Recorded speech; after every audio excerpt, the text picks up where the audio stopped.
Hello अस्सलाम वालेकुम students, उम्मीद करता हूँ आप सब लोग खैरियत से होंगे। आज हम chapter number 4 first year physics के न्यूमेरिकल्स करने जा रहे हैं। चैप्टर का नाम है हमारे पास रोटेशनल मोशन और यूनिफॉर्म सर्कुलर मोशन।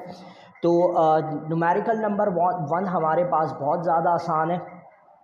आपको बोला हुआ एक रेडियस यानी परपेंडिकुलर डिस्टेंस दिया हुआ जिसको आप आर से लिखते हो 0.40 मीटर और फोर्स दी हुई 800 न्यूटन। टॉर्क मालूम करना है, टॉर्क का फॉर्मूला F/R होता है, वैल्यू रखकर मल्टीप्लाई करोगे 320 न्यूटन, आंसर आ जाएगा। न्यूमेरिकल नंबर 2 पर आ जाते हैं। न्यूमेरिकल नंबर 2 जो है थोड़ा सा बड़ा और डिफ़िकल्ट है। लिखा हुआ है car accelerate uniformly from rest and reaches at a speed. Car की स्पीड दी हुई है और लिखा हुआ है रेस्ट से स्टार्ट हुई है, यानी कि ये स्पीड फाइनल है हमारे पास। टाइम आपको दिया हुआ है 9 सेकंड। 9 सेकंड में उसने इतनी स्पीड हासिल कर ली है। और क्या है, उस कार का जो टायर है उसका डायमीटर ये है, सेंटीमीटर से मीटर में कन्वर्ट कर लेंगे और डायमीटर को रेडियस में कन्वर्ट कर लेंगे डिवाइडेड बाय 2 करके। मालूम हमें ये करना है find the number of revolution, यानी टायर जो है वो कितनी बार घूमा है इतनी स्पीड के अंदर आने के लिए। और दूसरी चीज़ हमें बतानी है उसकी जो फाइनल रोटेशनल स्पीड होगी वो कितनी हो जाएगी। अगर फाइनल हमें मालूम करनी है तो इसका मतलब है इनिशियल रोटेशनल स्पीड उसकी 0 है। तो सबसे पहले हम पार्ट बी कर लेते हैं, ओमेगा मालूम कर लेते हैं। फॉर्मूला V=R ओमेगा होता है। V दिया हुआ है, R दिया हुआ है, डिवाइड करेंगे आपके पास 75.9 रेडियन पर सेकेंड फाइनल रोटेशनल स्पीड आ जाएगी। और इसको अगर हमें रेवोल्यूशन के अंदर कन्वर्ट करना है तो हमें क्या करना पड़ेगा, एक रेवोल्यूशन 2 पाई रेडियन के बराबर होता है। इसको 2 पाई से मल्टीप्लाई कर देंगे तो final rotational speed in revolution पर सेकंड यानी कि RPS के अंदर हमारे पास ये आ जाएगी।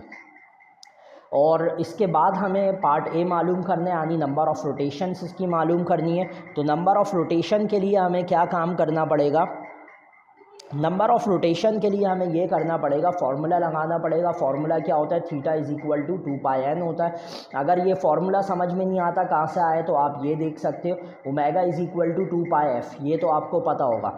f किसके बराबर होता है, नंबर ऑफ़ रेवोल्यूशन और अपॉन टाइम के बराबर होता है n/t, जो हमें ये n मालूम करना है।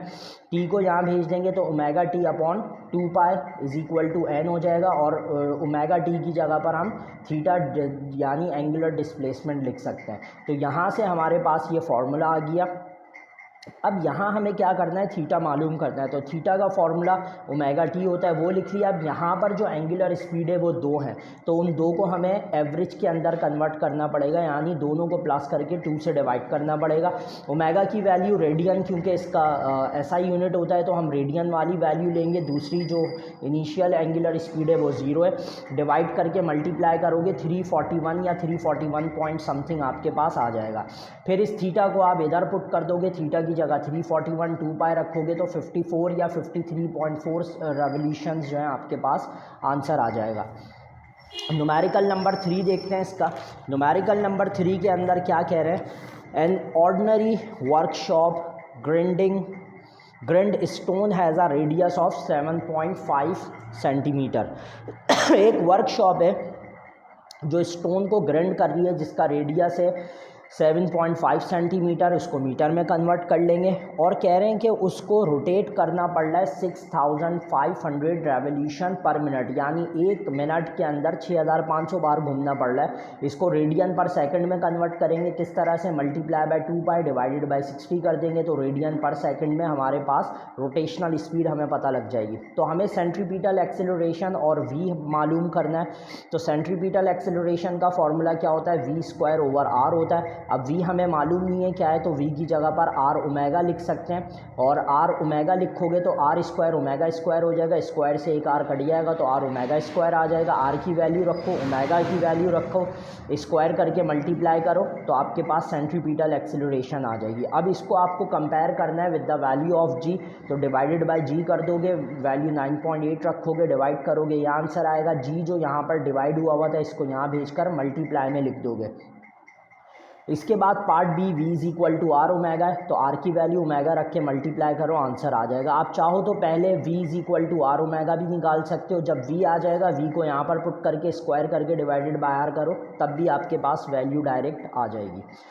न्यूमेरिकल नंबर 4 देखते हैं। न्यूमेरिकल नंबर 4 में क्या कह रहे हैं, satellite is orbiting the earth with an orbital velocity. Orbital velocity दी हुई है, एक सैटेलाइट है जो एक ऑर्बिट के अंदर घूम रही है। जब सैटेलाइट ऑर्बिट में घूम रही है तो जी और एम की वैल्यू फिक्स है, क्वेश्चन में गिवन नहीं है। फॉर्मूला लगाएंगे हम इसका, v is equal to square root G M upon R. दोनों तरफ स्क्वायरिंग कर लेंगे तो v स्क्वायर यहाँ भेज देंगे और r यहाँ चला जाएगा, जी एम और इसकी वैल्यू रखकर सॉल्व करेंगे तो रेडियस आ जाएगा हमारे पास सैटेलाइट जिस ऑर्बिट के अंदर रिवॉल्व कर रही है उसका। न्यूमेरिकल नंबर 5 हमारे पास थोड़ा सा बड़ा है लिखा हुआ है satellite wishes to orbit the earth at a height of 100 kilometre. एक सैटेलाइट है जो अर्थ से 100 किलोमीटर ऊपर है, तो किलो को मल्टीप्लाई बाय 1000 करके मीटर में कन्वर्ट कर लेंगे। जी और एम की वैल्यू कांस्टेंट है, तो हमें ये बताना है डिटरमाइन द स्पीड, वो सैटेलाइट कितनी स्पीड से घूम रही है, उस सैटेलाइट की वैल्यू ऑफ जी कितनी होगी, एक्सेलरेशन कितनी है और उसका टाइम पीरियड कितना है। तो वी, जी और टी ये तीनों चीज़ें मालूम करनी है। तो सबसे पहले मैं आर ई प्लस एच करके उस सैटेलाइट का जो ऑर्बिट का रेडियस है वो मालूम कर लेता हूँ। आर ई यानी कि radius of earth, radius of earth की वैल्यू फिक्स होती है, एच की वैल्यू गिवन है, प्लस करेंगे तो ये हमारे पास एक ऑर्बिट, उस ऑर्बिट का रेडियस आ गया जिसमें सैटेलाइट मूव कर रही है। वेलोसिटी का फॉर्मूला लगाएंगे, जी एम और आर वैल्यू रखेंगे, सॉल्व करोगे तो वी आपके पास आ जाएगा 7848.3 मीटर पर सेकेंड। अब जी मालूम करना है यानी एक्सेलरेशन मालूम करना है, ए भी लिख सकते हो, तो उसका फॉर्मूला होता है G M upon R square. G की वैल्यू रखोगे, एम रखोगे, आर स्क्वायर रखोगे, जो आपने यहाँ पर निकाला था कैलकुलेट करोगे 9.49 मीटर पर सेकेंड स्क्वायर आ जाएगा। टाइम पीरियड का फॉर्मूला क्या होता है, T is equal to 2 pi R upon V. तो 2 पाई की वैल्यू और आर और वी सारी चीज़ें हमारे पास नोन है, वैल्यू पुट करोगे, सॉल्व करोगे, आपके पास टाइम पीरियड आ जाएगा 5180 सेकेंड। 3600 से डिवाइड करके आर्स में कन्वर्ट कर लोगे, तो ये आपके पास न्यूमेरिकल नंबर 5। अब आ जाते हैं न्यूमेरिकल नंबर 6 के ऊपर। तो न्यूमेरिकल नंबर 6 जो है आपके पास वो क्या है न्यूमेरिकल नंबर 6 में आपको बोला हुआ है a thin disk with a 0.3 metre diameter. एक डिस्क के आपके पास उसका डायमीटर दिया हुआ है 0.3 मीटर, तो ये हमने लिख लिया 0.3 मीटर। और बोला हुआ है and a total moment of inertia, उसका इनर्शिया दिया हुआ है डिस्क का ID करके लिख देंगे 0.45 और रेडियस ऑफ डिस्क आपको दिया हुआ और बोला हुआ there are 3 rocks with masses, 3 अलग से रॉक्स हैं जिनके मासेस आपको दिए हुए हैं 0.2 kilogram on the outer part of the disc, जो outer part of the disc पर रखे हुए हैं। तो हमें टोटल अमाउंट ऑफ इनर्शिया मालूम करना है। तो इनर्शिया का फॉर्मूला हमारे पास क्या होता है, बेसिकली मास ऑफ डिस्क निकालना है, रॉक का इनर्शिया मालूम करना है और टोटल इनर्शिया ऑफ सिस्टम मालूम करना है। तो फॉर्मूला होता है I is equal to M R square होता है, लेकिन डिस्क के लिए हाफ एम आर स्क्वायर हो जाएगा। 2 को वहाँ भेजेंगे, आर स्क्वायर यहाँ भेजेंगे, मास हमें पता लग जाएगा, डिस्क का मास 40 किलोग्राम है।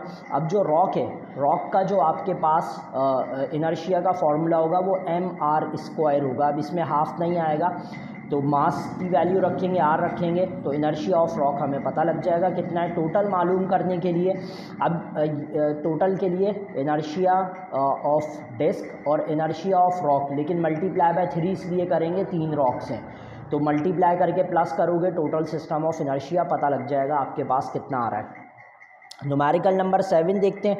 न्यूमेरिकल नंबर 7 में आपको बताना है what is the ideal banking angle, यानी कि एक कार जो स्ट्रेट रोड पर चलती है वो टर्न होना चाहती है, तो टर्न होने के लिए उसका एंगल कितना होना चाहिए कि अगर उसके टर्न का जो सर्कल का रेडियस है वो 1.20 किलोमीटर है, उसकी स्पीड ये है और वैल्यू ऑफ जी ये है। तो सिंपल सा आपके पास फॉर्मूला है theta is equal to tan inverse V square over R G. Value सारी पुट करके सॉल्व करोगे तो थीटा आ जाएगा 4.11 डिग्री। न्यूमेरिकल नंबर 8 देखते हैं। न्यूमेरिकल नंबर 8 में आपको ये बोला हुआ है एक 1500 किलोग्राम की कार है, वो एक फ्लैट हॉरिजॉन्टल रोड के ऊपर चल रही है, फिर अचानक उसके कर्व आता है जो डायग्राम के अंदर आपको दिया हुआ है और लिखा हुआ है उस कर्व का रेडियस है 35 मीटर, वो हमने यहाँ पे लिख दिया और लिखा हुआ है कि रोड और टायर्स के बीच में जो फ्रैक्शन है वो 0.523 है। तो हमें मैक्सिमम स्पीड बतानी है, किस स्पीड के साथ कार जो है वो टर्न ले सकती है। तो इस केस के अंदर जब कार टर्न ले रही है तो कार के टर्न लेते हुए उसके ऊपर जो सेंट्रीपिटल फोर्स है और कार के जो टायर्स हैं और जो रोड है उसके दरमियान जो स्टैटिक फोर्स है, फ्रिक्शन फोर्स है, इन दोनों को हमें क्या करना पड़ेगा, बराबर करना पड़ेगा।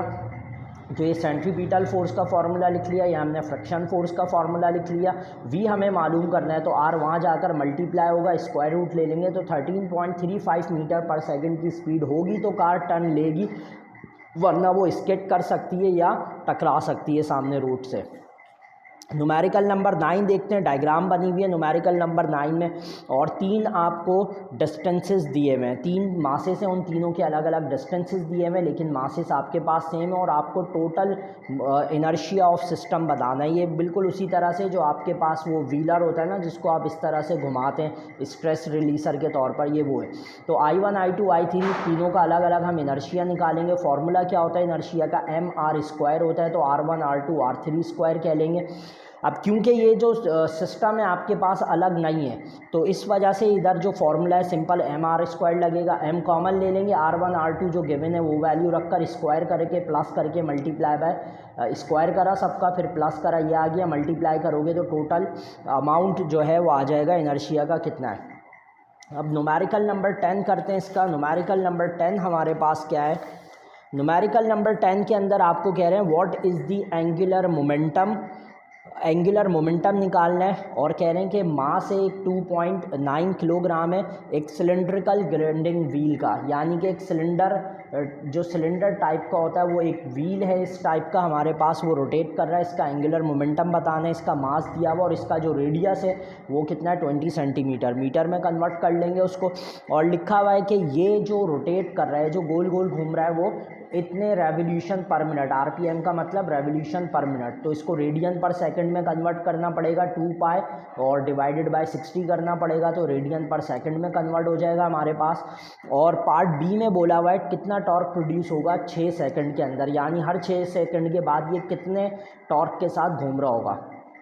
तो इसके लिए सबसे पहले हमें क्या करना पड़ेगा, इनर्शिया का फार्मूला लगाना पड़ेगा, क्योंकि सिलेंड्रिकल ग्राइंडिंग व्हील है तो इसलिए हाफ mr² हो जाएगा, 1/2, 0.5 मास दिया हुआ है, आर की वैल्यू लगाओगे, सॉल्व कर लोगे तो आपके पास इनर्शिया आ गया। अब एंगुलर मोमेंटम का फार्मूला रखोगे I.ω, आई आपने मालूम कर लिया, जो रोटेशनल स्पीड है वो आपने ऊपर कन्वर्ट कर लिया, मल्टीप्लाई करोगे तो ये एंगुलर मोमेंटम आ जाएगा।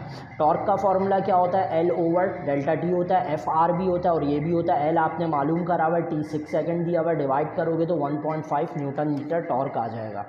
इसके बाद न्यूमेरिकल नंबर 11 देखते हैं। न्यूमेरिकल नंबर 11 में बोला हुआ है आप एंगुलर मोमेंटम बताओ, किसका, एक अर्थ की जो रोटेशन होती है वो 2 तरीके से, आप सपोज़ करो ये अर्थ है, एक अर्थ जो रोटेट कर रही है वो अपने ही एक्सिस पर रोटेट कर रही है, और दूसरी जो होती है वो ऑर्बिट के अंदर रोटेट करती है, यहाँ पर सन होता है। तो हमें सबसे पहले एंगुलर मोमेंटम बताना है जो अर्थ अपने ही एक्सिस पर रोटेट कर रही है, और दूसरा एंगुलर मोमेंटम बताना है जो पूरे सन के सराउंडिंग के अंदर ये रोटेट करती है। 2 तरह से एंगुलर मोमेंटम बताना है। तो आप देखो जो रोटेशन है, यानी जब अर्थ अपने ही एक्सिस पर घूमती है उसको हम रोटेशन कहते हैं। तो रोटेशन हमने लिखा हुआ 24 आवर्स, क्योंकि जब अर्थ अपने एक्सिस पर घूमती है तो टाइम जो है वो एक दिन का होता है, तो इसलिए 24 आवर्स सेकंड में कन्वर्ट कर लिया, मल्टीप्लाई बाय 60 इंटू 60 करोगे, मल्टीप्लाई बाय 24 तो ये आ जाएगा। और जब अर्थ पूरे सन के सराउंडिंग में घूमती है तो एक रेवोल्यूशन पूरा होता है, एक रेवोल्यूशन का मतलब है एक एयर, जब ये अर्थ पूरा सन के सराउंडिंग में एक चक्कर कंप्लीट करती है तो वो 1 ईयर हमारे पास हो जाता है।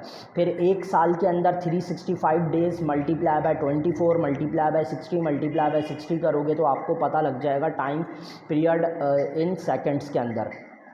तो सबसे पहले हम क्या करते हैं, एंगुलर मोमेंटम मालूम करते हैं about its own axis, formula I/ω। अब यहाँ पर जो इनर्शिया है उधर हमने क्या लगाया, फार्मूला 2/5 mr², क्योंकि अर्थ जो है वो स्फेरिकल है और स्फेयर के अंदर जो इनर्शिया का फार्मूला होता है वो 2/5 आ जाता है। तो m की वैल्यू रखेंगे, r भी फिक्स है हमारे पास, 2 पाई रखेंगे, टाइम वो रखेंगे जो रोटेशन का है। इसको सॉल्व करोगे तो ये आपके पास आंसर आ जाएगा। इसके बाद हम निकालेंगे अराउंड द सन। जब अराउंड द सन निकालोगे तो इसका मतलब है सर्कल, तो सर्कल का जो इनर्शिया का फॉर्मूला है वो mr² होता है, तो इधर हम mr² रख लेंगे और ये वही 2π/t रहेगा। वैल्यू पुट करेंगे, सॉल्व करेंगे तो ये हमारे पास एंगुलर मोमेंटम अराउंड द सन आ जाएगा ऑफ द अर्थ। तो ये हमारे पास टोटल 11 क्वेश्चंस थे जो हमने कर लिए हैं। तो इंशाल्लाह अब अगली वीडियो में मिलते हैं। अपना ख्याल रखिएगा। अल्लाह हाफ़िज़।